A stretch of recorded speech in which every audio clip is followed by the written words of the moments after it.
Good afternoon. Okay, I have nothing for you at the top. Darlene, why don't you kick us off? Thank you. That's so unusual. I Thank you. I do like to load you up with updates, so stay tuned for the next briefing. So I have one question on the speech and then two other topics I wanted to get to. But often when we ask President Biden about Donald Trump, he will tell us, he's not thinking about the former president, he doesn't want to talk to him.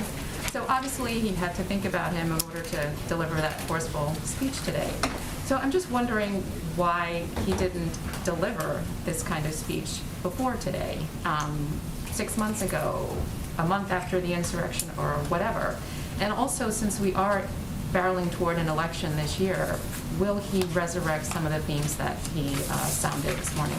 Sure. Well, let me first say, and to remind you all, that the president launched his campaign on the idea that the former president posed a unique threat to the soul of our country. And he made that point throughout the campaign and over the last year in office. I wouldn't say, or we would argue the point, that he has ever shied away from making clear that his predecessor, former President Trump, it was a threat to democracy, posed a threat to democracy throughout the course of his presidency, and that was a root reason why President Biden ran for office.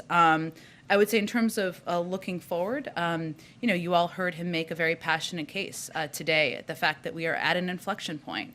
The fact that in order to protect our democracy, to preserve it moving forward, there's more that we need to do. And I talked with him about this after the speech today, and he made very clear that the risk we have here at stake here is our democracy, is burying what happened on January 6th, is not taking action, not just in words, but in action to protect people's fundamental rights. You will obviously hear him speak next Tuesday about voting rights, something he touched on very briefly today because he will be giving this speech next Tuesday, and you will hear him making the case about the fact that we are at an inflection point. There's more that we need to do, and we need to do everything we can to ensure the dark day in our history that happened 1 year ago today is not buried.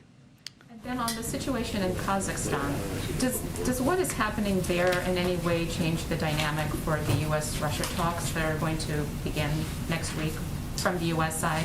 And is there any thought that Putin might be less likely to invade Ukraine while this crisis is playing out in Kazakhstan? Well, let me touch on a couple of things first to provide all of you an update, and you may have seen this, but today Secretary Blinken shared a productive call with Kazakhstan foreign minister, where he reaffirmed the United States' full support for Kazakhstan's constitutional institutions, human rights, media freedom, including through the restoration of internet service, and advocated for a peaceful, rights-respecting resolution to the crisis. There have been kind of a range of reports about peacekeeping forces, which I think you might be referencing, but from Russia, we are closely monitoring reports that the Collective Security Treaty Organization have dispatched its collective peacekeeping forces to Kazakhstan. We have questions about the nature of this request and whether it was a legitimate invitation or not. We don't know at this point. The world will, of course, be watching for any violation of human rights and actions that may lay the predicate for the seizure of Kazakh institutions. And we call on the CSTO, collective peacekeeping forces, and law enforcement to uphold international human rights obligations in order to support a peaceful resolution. Of course, we will let the Kremlin speak to their own forces and the size of them and more specifics, but that's where we stand. Now, there has not been any change to the planned 3 sets of talks next week. And then just quickly, I had one on the virus. Is it still the president's goal to defeat the virus? He had said that's what he wanted to do, to defeat it. Or is he coming around to accepting that the virus is going to be a part of life from here forward, that it's going to become endemic? Well, of course, the president's ultimate goal continues to be to defeat the virus. But what you have seen the president do and the administration do in recent weeks and months is really expand the tools we have to fight the virus and to reduce hospitalization, to reduce the chance of death, to purchase large quantities of treatment options in order to help people who do get the virus, who do get seriously ill. So right now our approach is to continue to expand all of those capacities and continue to press for what we know has worked to date, which is to get people more vaccinated, get people boosted, wear masks, when recommended by the CDC, and that's what we'll continue to press forward on. Go ahead. Thank you, Jen. President Biden did not mince words today. It was quite clear who he was talking about. He blamed former President Trump, as Darlene just said, directly for inciting the attack on January 6th. And I wonder why he made the decision not to call him out by name. Well, Kristen, I know the president spoke to this himself, but I would say there's only one president in the history of this country who fomented an insurrection, and which prompted the seizing of our nation's capital. I think everybody knew who he was referring to. But as the president said today, this day and the work that we need to do moving forward is not about one person. It is about the country reflecting on who we are in this moment, who we want to be moving forward, and what steps we need to take to protect our own democracy. And on the point of the former president, he did respond to President Biden's speech, and he called it, quote, political theater. What is your response? Well, it looks like he saw the speech. I guess that's good news. Maybe he learned something about what it looks like to meet the moment in the country, to meet the moment where people are hurting. They're thinking of the pain, all of the people who worked in that Capitol, who were there a year ago, whether they were members of Congress, their staff, janitors, or journalists, and to speak to who we can be and call for people's higher powers to reach that. Maybe he learned something from that. I guess we'll see. About the big picture today, Jen, which is that most of the people who attended these ceremonies today were Democrats. There were some Republican lawmakers. You do have this pushback from the former president and from some of his supporters, and polls show that there are still a number of Republicans who believe that the election was stolen from the former president. Does President Biden feel as though he's done enough to unify the country? And what more does he need to do, given the sharp divides that we still see on display today? Well, I would say, Kristen, that I don't think calling this the events of today a partisan issue or suggesting that we have reached a partisan point is doing justice to the tens of millions of Republicans, independents, and others out there who don't feel that way. We're talking about some Republicans in Congress, not all, many, far too many, who, in our view, in the president's view, need to take a look at themselves and think about what role they want to play in the history books. When their children and grandchildren look at the history books, do they want to be perpetuating the big lie? Do they want to be walking like silent lemmings behind the former president and who fomented an insurrection? Or do they want to be part of saving our democracy? So the question really should be directed at them, and that's our view. Go ahead. Thanks, Jen. 6 former advisory board members from the Biden health transition wrote 3 opinion pieces in a medical article calling for a new pandemic strategy that sort of embraces living with the new normal of COVID being endemic. And they said previous claims that we've gained the upper hand, now look short-sighted, and we need to change our understanding of what success is and what kind of target we're looking at. Has the president been advised on whether it's likely that we will have to live with COVID in some form or another forever by his current team? I have not had the opportunity, it's obviously been a busy day, to read these articles. I'm happy to do that, and I don't believe the president has. I think I answered the question a little bit earlier. In terms of advice given by his health and medical experts, I'd really point you to them to ask them that question. And just sort of following up on Darlene's question, does the president believe that COVID is here to stay? Again, the president's goal is to defeat the virus. The president's focus and objective now is to save as many lives as possible, and we know what works. And we know that pushing more people, getting more people vaccinated, getting more people boosted, encouraging mask wearing, making sure schools have the resources they need to stay open and do that in a safe way. These are steps that work. It means surging capacity to communities that are hardest hit. It means opening federal testing sites around the country. There are a number of steps we're taking day to day to save more lives, reduce hospitalization, and that's what our focus is on. The experts also wrote that vaccine mandates should be imposed more broadly, including for school children. Has the administration heard those concerns, and is that something that they're weighing? Are more mandates possible? Well, those decisions related to schools, and I haven't read the articles, and I'm happy to, but will always be up to local school districts in terms of what steps need to be taken. And some have taken some steps, some have not, but those will always be decisions up to local school districts. And then the latest CDC data shows that the Omicron variant accounts for 95% of the country's cases right now.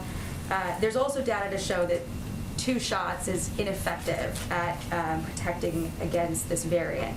So what is the point of calling someone fully vaccinated with only that primary series of shots if the science is showing that that's not enough to protect them?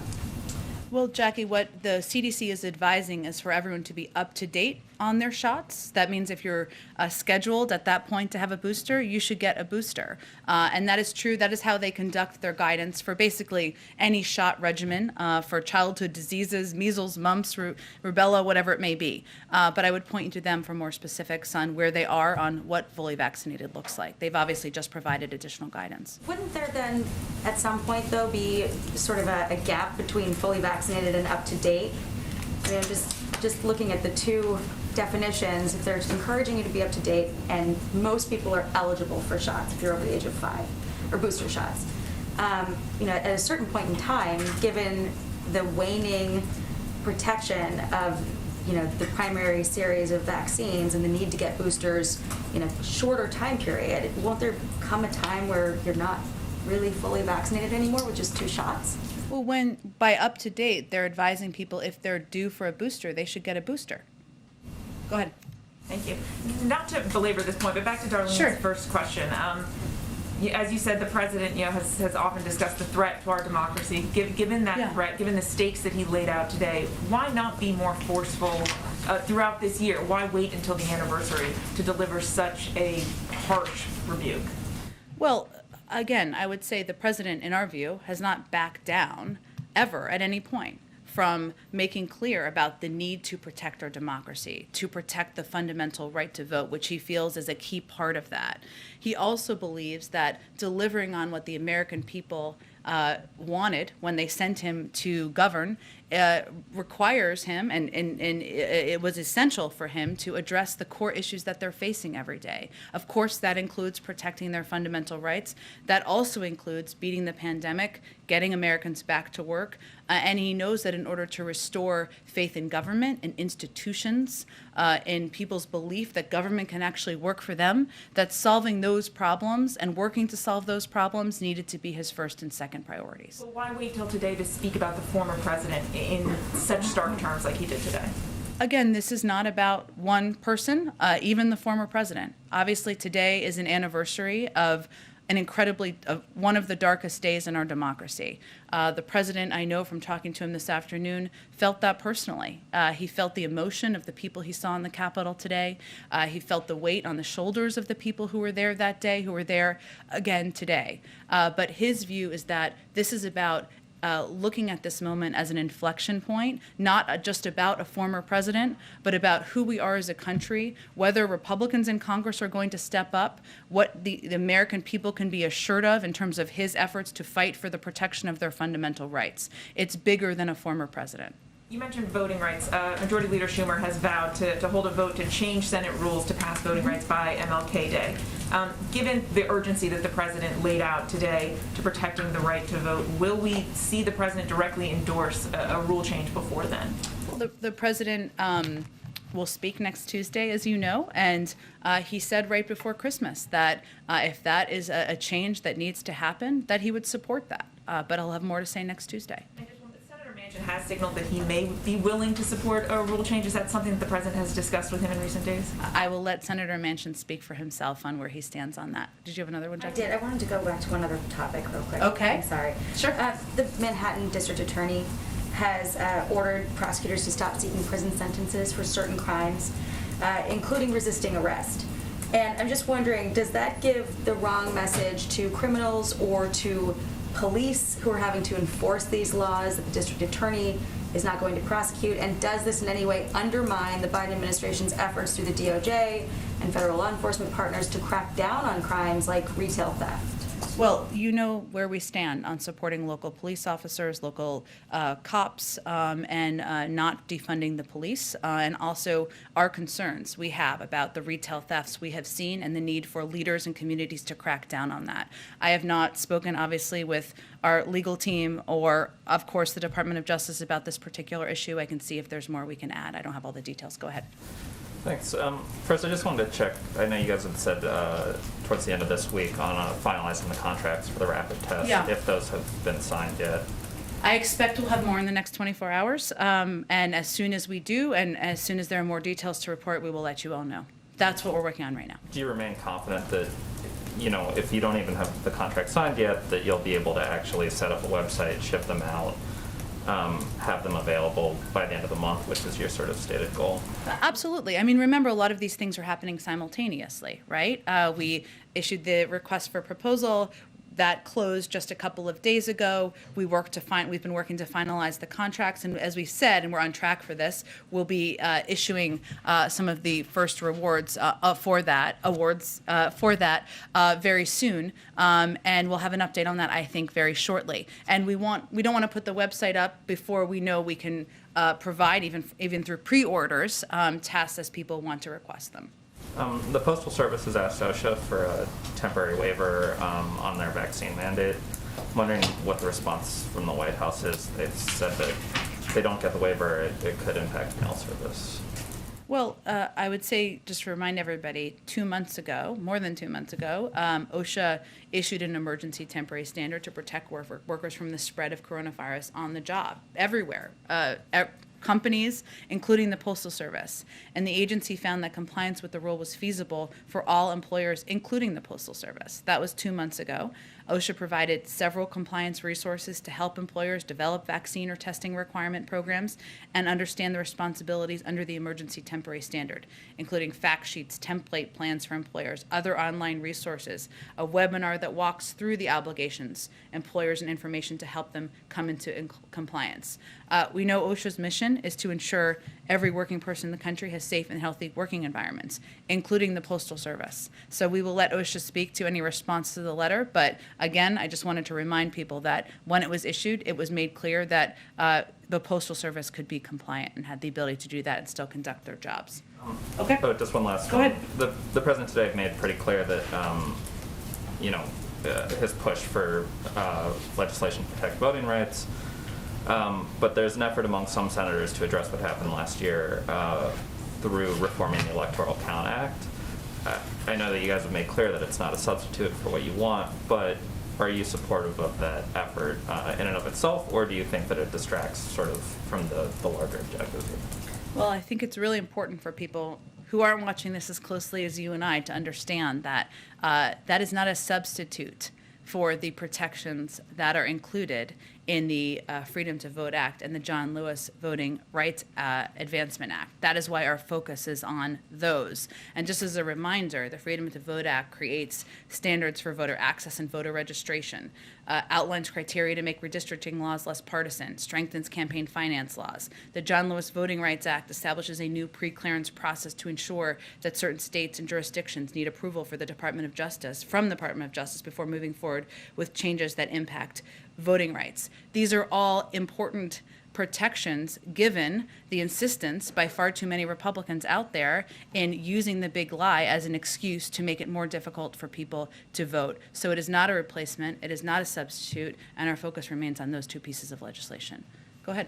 Thanks, Jen. Florida Governor Ron DeSantis critiqued the Biden administration's at-home testing program and said that not every single person needs to be getting tested. Quote, "That's not a good strategy, but what is a good strategy is to have those at-home tests available for our vulnerable population," end quote. He says that he'll be sending tests to nursing homes, long-term care facilities, and within senior communities.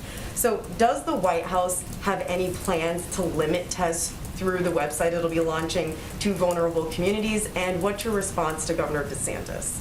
Well, I would first say that we have taken a number of steps to provide tests at a much larger, expansive capacity than that to vulnerable communities across the country. That has been part of the president's effort to quadruple our testing capacity, to provide the 5 million tests to community health centers, rural health centers, and to work with local health officials to ensure that we're reaching communities that need hope the most. And that is part of our commitment to approaching our effort to get the pandemic under control through the lens of equity. I would say it's pretty rich coming from Governor DeSantis, given he is somebody who has been advocating, not exactly advocating for people in his state to get vaccinated, which we know is the way that people can be protected, way that lives can be saved. And if he wants to be a constructive part of this process, then perhaps he should encourage what scientists say is the best way to save lives, prevent and reduce hospitalization, and that is getting vaccinated and getting boosted.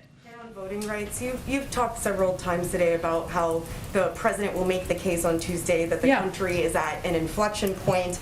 But Democrats such as Rep. Eric Swalwell say they're worried that if Republicans win in the midterm elections, that voting as we know it in this country will be gone. Does the president share that opinion?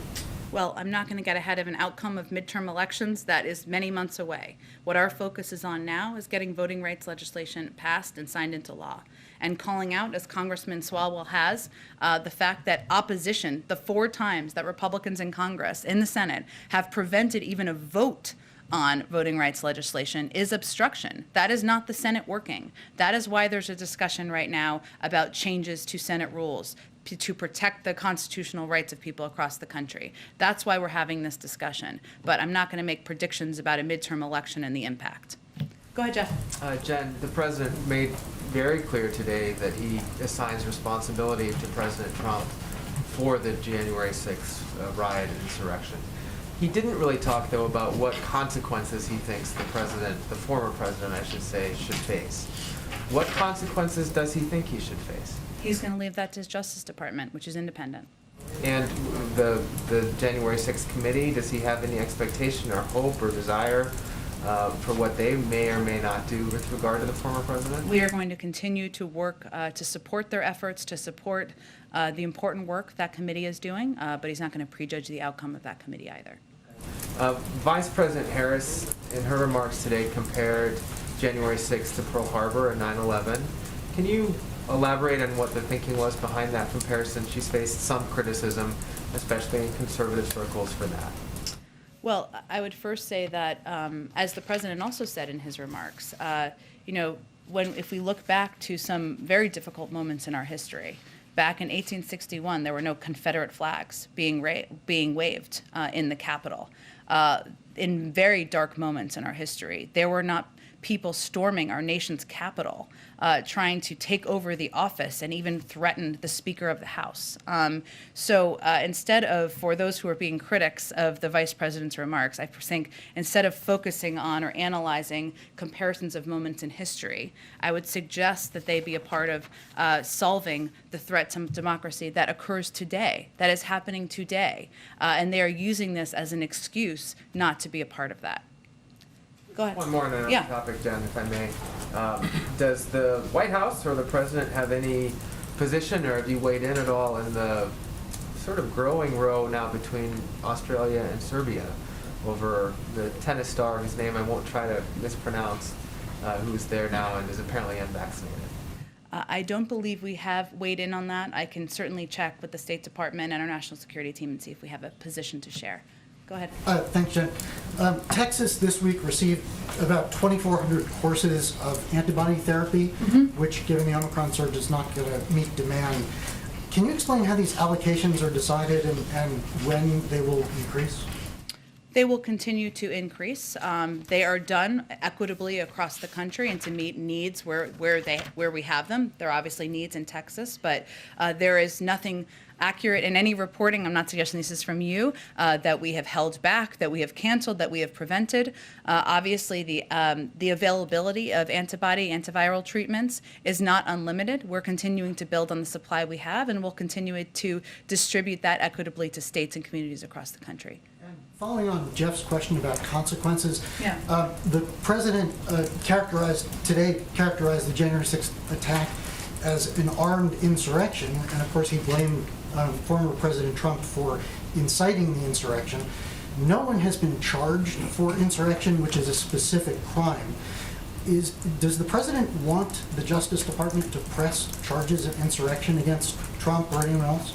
The president wants the Justice Department and the Attorney General to act independently, as the Attorney General demanded when he accepted the job, and as the president expected and demanded from any Attorney General he was going to select. So, I mean, you can leave the decision-making to the Justice Department and the Attorney General, but this, I mean, he did characterize the attack today as a specific kind of crime. That is his view? He was not making a judgment about or a direction of what the Justice Department should do or how they should behave or act, and I don't think that the Justice Department or the Attorney General sees that he did either.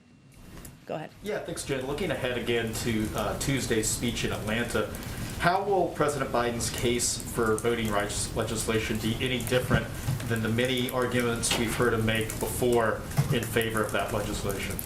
Well, he has made many arguments in favor of voting rights legislation before. Now, he is going to be delivering this speech at a time where it is going to be under active discussion and debate in the Senate, which is an important component, and in the week leading up to Martin Luther King Day, which is an important moment to remember and recognize many of the sacrifices that important leaders in our history have made. I will say he's going to Georgia because Georgia is one of the many states where corrupt acts on the constitutional right to vote and the integrity of elections have taken place based on the big lie. It was also pivotal to the civil rights movement. It's important to underline that while these un-American efforts are being driven by the big lie, they're also in line with some of the worst episodes of the past. But what I think you will hear him say, and the Vice President, of course, talk about as well, is about the urgent need to pass legislation to protect the constitutional right to vote and the integrity of our elections.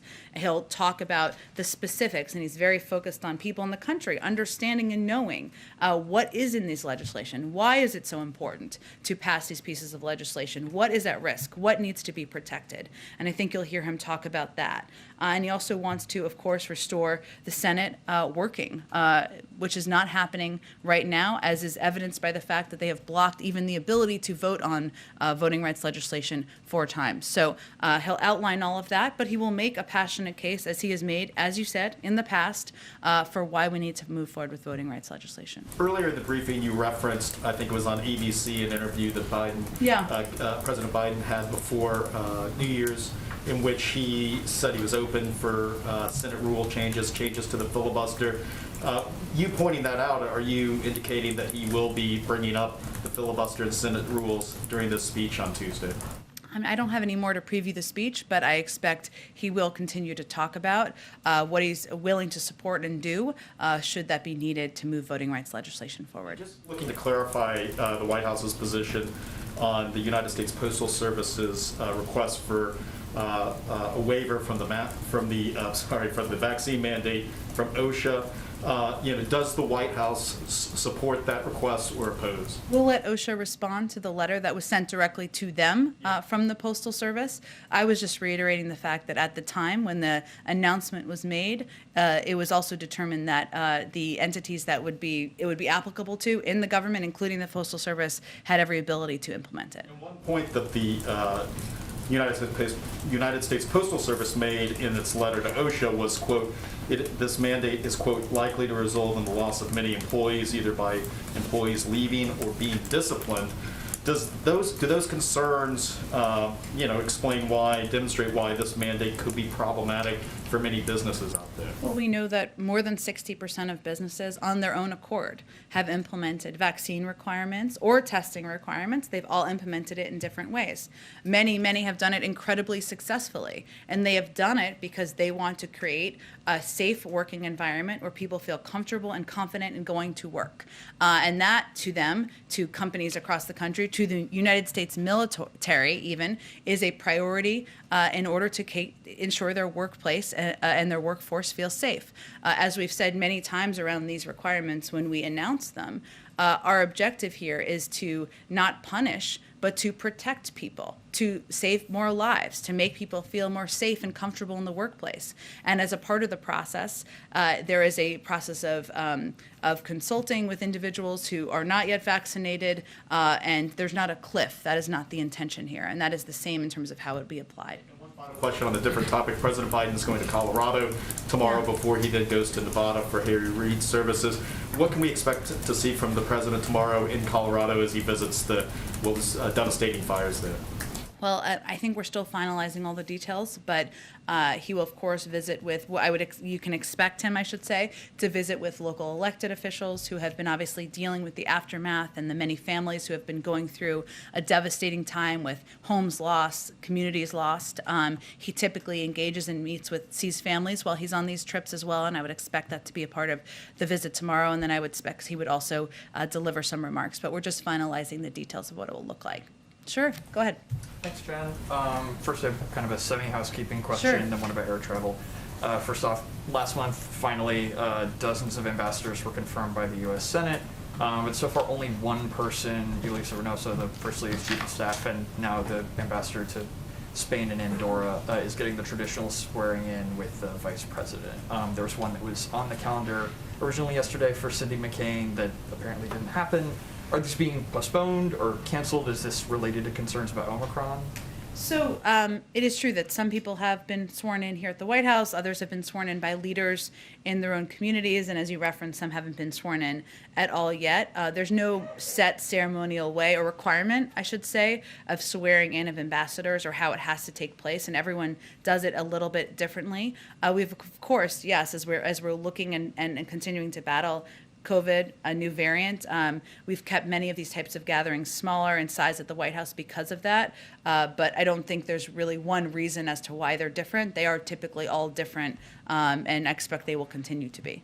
Okay, and on air travel, earlier this month, the FAA released data revealing that unruly passenger incidents were higher than in any other year in modern aviation history, and that 70% of those incidents were they were called mask related. Mm-hmm. You've talked about keeping vaccine mandates for air travel limited to people who are not from the United States coming into the United States, but has there been any consideration that a vaccine mandate for domestic air travel could potentially reduce the likelihood of these types of incidents?